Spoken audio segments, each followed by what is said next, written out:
This program was funded in part by the H. Van American Foundation and In the Life members nationwide.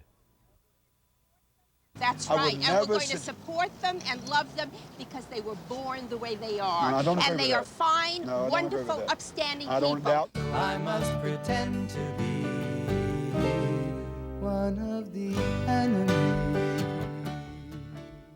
I think it's just difficult discussing sexuality with your yeah, parents I don't at mean all. the sexual It's part. not. In the Hey!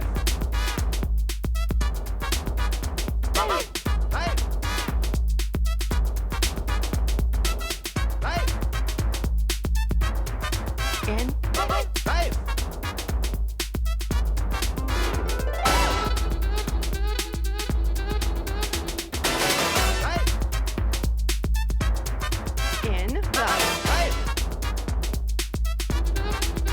in the There's an exciting thing happening in the gay community. A new generation is coming of age and coming out in high schools like this. Most gay people in my generation were very confused all through school. No one was there to say that it was okay to be gay, okay to be a lesbian. Lots of things were taboo in high school. That's what makes them fun. But being a lesbian? Lesbian was not even on the taboo list. Today, though, things look like they're changing. Kids are actually coming out in high school. They're getting politically involved. They're out proudly in public. And you know what? They're happier for it. It's happening for lots of reasons. Of course, no one hands out tolerance like milk money. Things are getting better because our community is building a support network. We're here at a unique place, the Hetrick-Martin Institute, a support and outreach organization for gay youth. Among other programs, they've created the Harvey Milk School, the country's first and only lesbian and gay alternative school. We're going to meet young people who are gay, out and proud of who they are. You'll see what they're like when they're allowed to be themselves, when dedicated teachers, professionals, and others help youth find their voice. With me today are Romanovsky and Phillips, a well-known singing duo who work with youth groups. We'll be hearing more from them later. Also with us is David Nieves, who coordinates the peer education program here. And these are the peer educators, Will, Mary, Emma, and Manny. Well, tell us about the peer education program. I mean, what's it like going into the schools? What's it like being a peer educator? Well, we do trainings, anti-homophobia trainings, sensitivity trainings, and we go into high schools, agencies, wherever we're called to do trainings for youth and youth service providers. And does that demand that you're comfortable with your sexuality? Yeah, it's really demanding on your self-esteem and having to go in and speak to people that you don't know and expect them to accept you. So we don't go in with that expectation. Sometimes we go in and expect a lot of homophobia, and we don't always get that. You do have to watch what your expectations are and also what your aims are. Like, I don't go in and aim for changing people's minds. I go in and aim for opening the minds. And because usually people never thought about things like this before, like homophobia. They thought it was natural, you know, to hate somebody. I see. And David, for you as the coordinator, actually, right? What is it that you do in terms of working with the peer educators? Basically, you know, I train them to feel comfortable talking to other young people, to service providers about their sexual orientation, and let them know and feel that it's okay, you know, to be out there and talk about themselves and not have this fear. Well, how has your involvement in the peer education program changed your life? Like how you were before you were involved and what you're like now? Well, I have more self-esteem once I started the program, you know, and I feel more confident about myself. I see. Okay. And what about you? I was involved in a lot of political things before I started the peer education team, but what the peer education team gave me was more of an outlet to do the things that I really wanted to do. Like? Like going into high schools and working with people my own age, doing peer education. That's something that's very important to me. So are you out to your parents? What are your relationships like with your parents? It's a bit edgy, as with any parent. And, you know, sometimes you have to ride those rough waves with your parents and explain your decisions and have them try to accept you and just go along with your decisions. And it's hard enough to convince my mother to just come out and meet other people, far less accept me. So, I mean, it's an ongoing struggle, but, I mean, she's accepting. Are any of your parents involved in PFLAG? Do you know about that? Well, Speaking of parents and their gay children, PFLAG stands for Parents and Friends of Lesbians and Gays. They're a group of terrific parents who are out there advocating daily for the rights of their gay kids. We have a clip from a new Canadian film called Out, Stories by Lesbian and Gay Youth. It will give you a better idea of PFLAG in action. And I must say that in these troubled times, PFLAG is a paradigm of grace and courage for me. So while some may taunt and heckle us, even with their prayers, out of fear and ignorance and hatred, you extend acceptance and reason and compassion. We should never trust those who are predictably more interested in others' sins than in their own. But you don't read I'm also other kind. things besides the Let me tell you, Bible. I want you to love your don't children. read anything besides the Oh, yes, Bible. I do. Oh, yes, I'm Or I'm a whatever student, man. corroborates But what keep you want loving to your believe. children. That's I would right. And we're never going to sit- support them and love them because they were born the way they are. No, I don't agree and they with are that. fine, No, I don't agree wonderful, with that. upstanding I don't people. doubt that at My all. son is a college professor. I don't doubt that okay? at all. I don't doubt anything about your son being wonderful. I think you should love him, but I think But you I should don't give him want hope. people like And you I don't think you should leave to him. deny him his civil rights. And that's what you do. You provoke people to beat them and torture No, them no, no. and make them miserable. No. Oh, yes, you do. No, I do Sure, not. you stand back and just hand out treaties Friend, and you let them do it. There's probably you more let homose- them do it. See, you won't let me I say am anything. very angry. I know you are.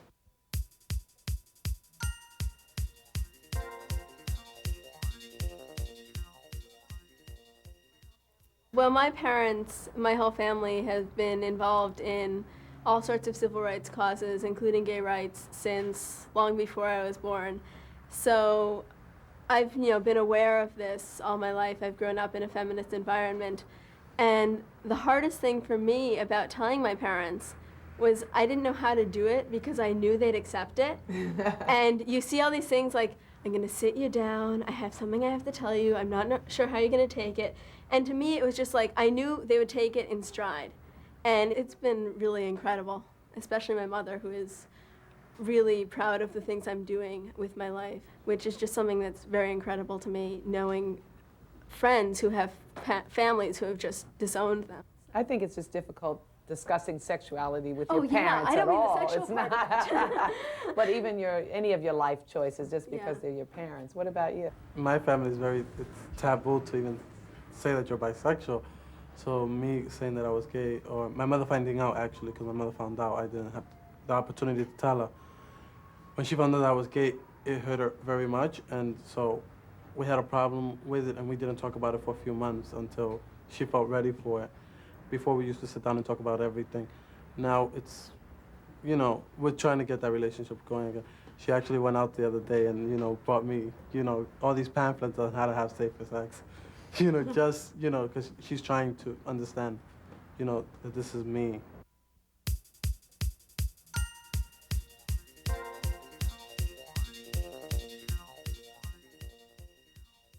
Well, the Harvey Milk School you mentioned. How many of you actually have attended there or are going there? I'm currently in the school in Maryland. I'm a graduate. Right. Well, what was that like for you going to a school like that? Oh, well, it was a refreshing change. I mean, I could finally be myself, and I didn't have to be what other people wanted me to be, and I didn't have to be scared anymore of what people thought of me or what people were going to do to me. I see. It removes the question of violence and being bashed in a regular high school, and that was my worry before. I wasn't out in my old high school, but I still wasn't comfortable, and I wasn't getting the education that I thought I needed. So that's why I came to Harvey Milk, and at least here I can feel secure in knowing that I can earn my degree without having someone constantly threaten me after school. Well, what's it like for the two of you attending traditional schools? I mean, are you out in school, or how do you handle being gay in that environment? Well, I am out in my school. I'm going into my senior year in a traditional school in Brooklyn, New York. And I've been out there since the beginning of my sophomore year, progressively more and more out. And for me, the experience has been mostly positive. I have had people come out to me, and it's just basically been a very good thing to me to be able to be open about who I am and not to have to worry about keeping up front. And what about you, Manny? I went to a traditional high school in the Soho district. I was part of the A crowd. The A crowd? You know, the ones everybody else looks up to and stuff, so I couldn't really tell anyone that I was gay. I dated a girl for 4 years who ended up being a lesbian, and I basically came out, you know, said I was gay in my ending of freshman year, beginning of sophomore year in college. Most of my friends, and basically now everybody in college that I know knows that I'm gay, and you know, they accept it, and they're trying to learn more about how it feels to be gay. Well, David, you must be very proud of these young people. Do you have anything that you'd like to add about the peer education program? Oh, I am definitely proud of them. You know, I admire the courage to stand in front of a class and try to educate other young people. I wish they had programs like this when I was growing up. They're really doing a wonderful job.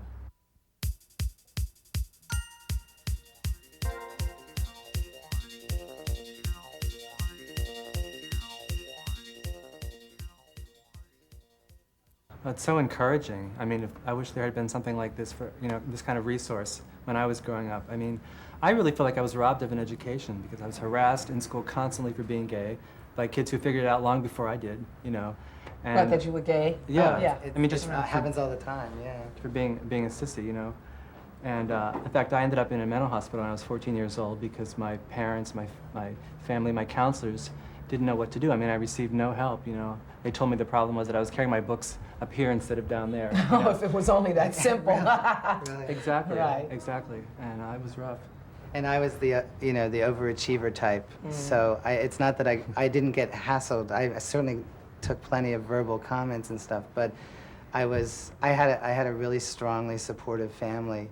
I didn't Supportive around what? Well, Your sexuality? just about who I was. I got a see. lot of self-esteem. I didn't even come out until the end of my freshman year of college, and I was at a very conservative Christian college.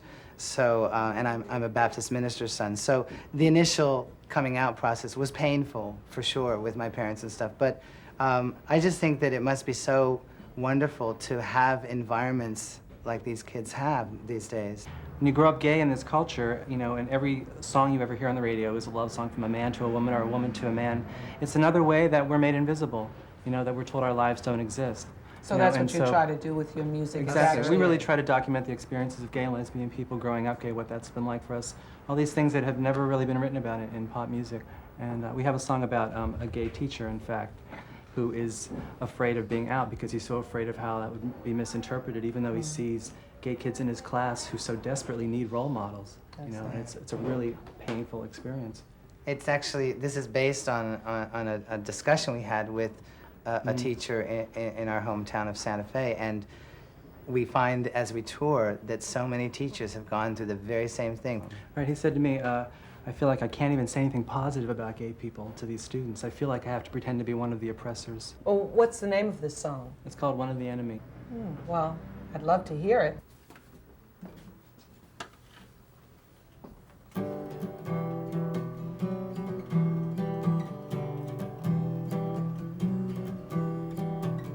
Every day I go to work, I'm there to teach integrity. But how can I teach anything with a closet door in front of me? 'Cause when I look out at the faces, one or two see through the lies. And when I look right back at them, I see the pain of my own youth in their eyes. And it breaks my heart, and it makes me feel ashamed to wear this mask each day from 8 to 3. I can't reach out to the ones who need a friend, so I must pretend to be one of the enemy.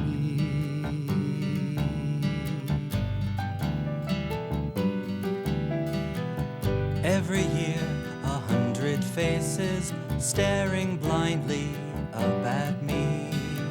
How I want to tell the truth instead of teaching history. But for job security, I don't dare say a word. And and so my good intentions fade, and my thoughts of love are left unheard. And it hurts my pride, and I hate to hide myself away each day from 8 to 3. I can't reach out or be a friend, so I must pretend to be one of the enemies. To the boys who leave the girls behind, to the girls with more than boyfriends on their minds, I can't reach out to the ones who need a friend, so I must pretend to be. I must pretend. I must pretend to be. I must pretend. I must pretend.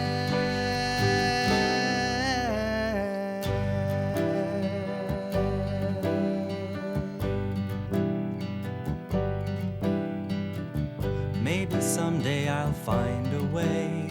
Someday soon I'll find a way to comfort them, to calm their fears, and let them know that things will change if they can make it through these years.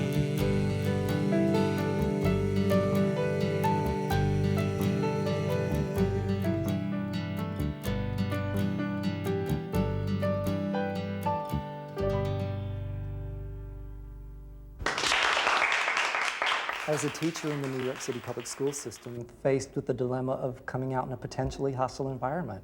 After having been a dancer all of my professional life, which was an accepting, even embracing environment. Well, what would prompt you to come out in that kind of environment to your students and in your school? That sounds incredible. I knew that I had to make myself available to my gay students because I had two very unfortunate incidents that occurred. One was that I had a gay student that tried to commit suicide. And my guilt was quite profound at having not come out after 2 years. And the other incident was that I had a colleague come to me who was gay and wanted to end a marriage of 32 years. So I knew I had to be available for both colleagues and my students. Well, why do you think it's so difficult to have any kind of programs or to offer any real help to kids in school? There is homophobia throughout our society, and it certainly is no different within the Board of Education. And largely, even teachers fear, at what age do I approach children and say, I'm gay, as opposed to saying it's okay to be a gay person. Yeah, that's a tough one because I'm a parent and I'm not so sure that I necessarily am comfortable with a teacher revealing their sexuality to elementary school children. And I think the real dilemma in coming out or approaching a student is, how do I approach the student and not say, I suspect you're gay, I'm here for you. The question is, I think for myself, I try to approach a student and say, if this is an issue for you, I'm here, and let them make the choice to come to me. Well, it may be better overall to just have more of an air of tolerance in schools in general. Of course, I think that there needs to be more teacher education, sensitization toward gay children and their issues.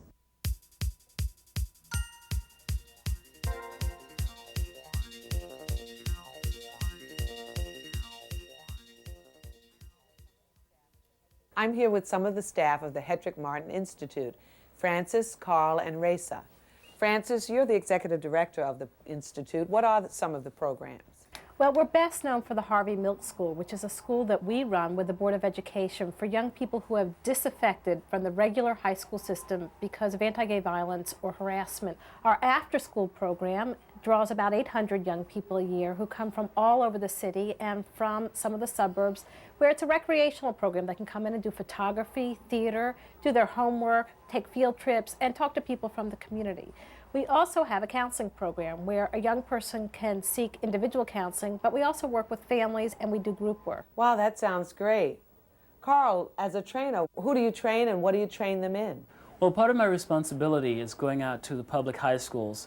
We know that most of the violence that's perpetuated against lesbian and gay youth is perpetuated by other youth. So part of what I'm responsible for is going out to the high schools to dispel stereotypes and myths, and also to raise awareness of the special issues that lesbian and gay youth face. And Raisa, I understand that you're an outreach specialist. I am. Actually, it's interesting that most people don't know that of the 15,000 homeless and runaway youth in New York City, they estimate that over 60% are gay, lesbian, and bisexual.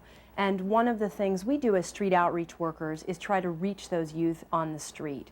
So we have a street outreach van, which we pile into 4 times a week, and we take with us safe sex kits and try to teach them and educate the street youth about HIV prevention and safer sex. And the other thing we do is try to bring them into Project First Step for direct services: food, clothing, showers, case management services, and also for some group work.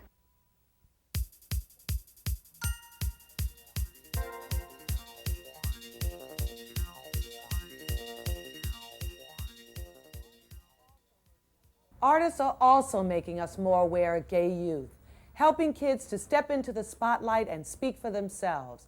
I recently had a chance to meet with Joan Jubela, who made the video documentary Homoteens. It won the Audience Award for Best Video in this year's San Francisco Lesbian and Gay Film Festival. Well, for a number of years I worked with teenagers making videotapes. They would actually do the production of the tape. And in small groups I would work with them, and it wasn't infrequent for a gay teenager to be a member of that group, and I became very aware of the dynamics that went on and the homophobia that occurred. You know, a teacher notices the kinds of dynamics if one person in the group is different. I see. You know, peers really push that person away. And faggot is like the most common word that teenagers use to put one another down. One thing that I wanted to do, because I had worked with teenagers before making videotapes, was I wanted to incorporate a self-portrait. So I think that the intimacy that comes through in the tape is really because the young people themselves got a chance to actually work on the project and not just be subjects. But I think one thing was evident working with them, that they were all really exceptional young people, and that they all each have an ability to express themselves, and I think that they'll continue to be active in any number of different ways. Now Nikki, I think, is a very special case. She recites her own poetry in the tape, and she's really an incredible person, and I have a feeling that she'll continue to perform in some way.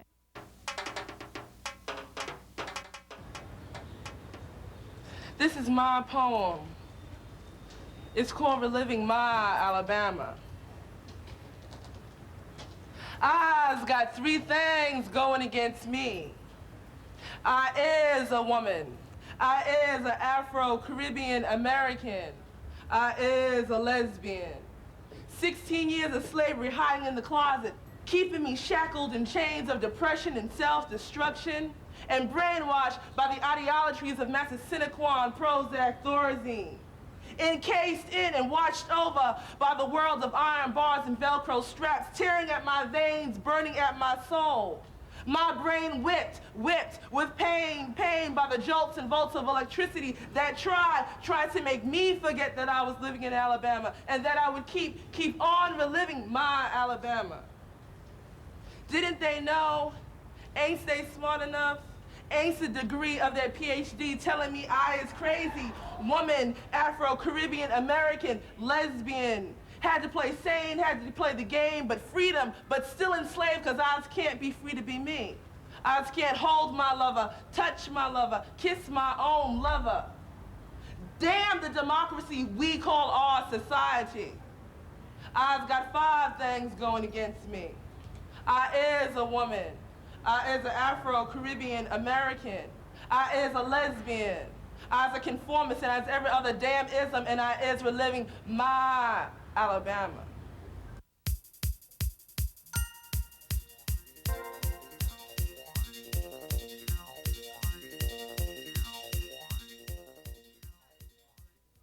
Tonight, you will witness the life and times of youth from across the city. We will entertain. We will educate. We will tell the story of the boy, The girl. The dyke. the bear, And don't forget the queens. You better work. We're here at the New York Lesbian and Gay Community Services Center. They have a lot of great programs for youth. One program is called Alternate Visions. They're rehearsing a piece right now. Let's see what they're up to. Sexism. Rainbow prisms. Gay life. Family life. Alien life. Pride power. The March on Washington. Life in Washington. Lift the band. Lift the band. Lift the band. Lift the band. Lift the band. The band. Lift the band. Lift the band. For the land of the free and the home of the gay. I hate the band. You guys are driving me crazy. We are crazy. We're young. We're queer. We're here because we're queer. Because we're here. Because we're queer. So get used to it. Take me into the sunshine. Take me into the light. Take me into the sunshine. Take me into the light. Teach me to walk and I can. Just remember that young people are our future. If we listen to them, they have a lot to teach us. And the extraordinary kids that we've met here today can teach all of us, straight and gay, volumes about tolerance. Thanks to all of my guests and to all of you at home. We leave you tonight with yet another piece by Romanovsky and Phillips called Missy and Heidi. Good night, everybody. In Manassas, Virginia, Advocacy, social norms and teenage love, Missy and Heidi Space and dental comms, saved up their allowances and went to the prom. They were both athletic, on the track and on the court. They excelled in their studies as well as in sports. But Missy and Heidi kind of dropped a bomb by announcing that together they would go to the prom. They talked to the blade, they talked to the post with some trepidation as the day grew close. But Missy and Heidi, not Missy and Tom, rented out a limousine and went to the prom. To some it was a joke, to some it wasn't real, but they were just another couple, no big deal, as they danced one dance in tuxedos and high heels. So if you're letting your love be determined by the world, if your banner of love hasn't been unfurled, think of Missy and Heidi. 'Cause they knew all along, Everybody's got a right to go to the prom. This program was funded in part by the H. Van American Foundation and In the Life members nationwide.